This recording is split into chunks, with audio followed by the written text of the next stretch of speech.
Hi friends, welcome back to my channel. അപ്പോൾ നമുക്കിന്ന് PSCയിലെ ചെറിയൊരു ടോപ്പിക്കാണ് ഞാൻ നിങ്ങൾക്ക് ഷെയർ ചെയ്യുന്നത്. അപ്പോൾ ഡോക്ടർ സലീം അലി, അതായത് പക്ഷി നിരീക്ഷകൻ കൂടിയാണ് കേട്ടോ, ആ വ്യക്തിയെക്കുറിച്ചിട്ടാണ് ഞാൻ പറയുന്നത്.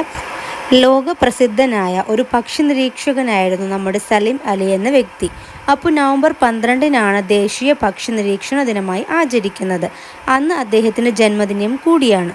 ഒരു കുരുവിയുടെ പതനം എന്നതാണ് അദ്ദേഹത്തിൻ്റെ ആത്മകഥ. Birds of India, birds of Kerala, ഇവ അദ്ദേഹത്തിൻ്റെ പക്ഷി നിരീക്ഷണ ഗ്രന്ഥങ്ങളായിരുന്നു കേട്ടോ. അപ്പോൾ നമ്മുടെ കേരളത്തിലെ ആദ്യത്തെ പക്ഷി സങ്കേതമാണ് തട്ടേക്കാട് എന്നത്. ആദ്യത്തെ പക്ഷി സങ്കേതം തട്ടേക്കാട്. അപ്പോൾ 1983 ഈ പക്ഷി സങ്കേതം നമ്മുടെ നിലവിൽ വരുന്നത് കേരളത്തിൽ കേട്ടോ. അപ്പോൾ പ്രശസ്തനായ സലീം അലിയുടെ പേരാണ് ഈ തട്ടേക്കാട് പക്ഷി സങ്കേതത്തിന് നൽകിയിരിക്കുന്നത്. അപ്പോൾ വീഡിയോ ഇഷ്ടമായാൽ ലൈക്ക് ചെയ്യാനും ഷെയർ ചെയ്യാനും സബ്സ്ക്രൈബ് ചെയ്യാനും മറക്കരുത്. അപ്പോൾ അടുത്ത വീഡിയോയുമായി കാണാം.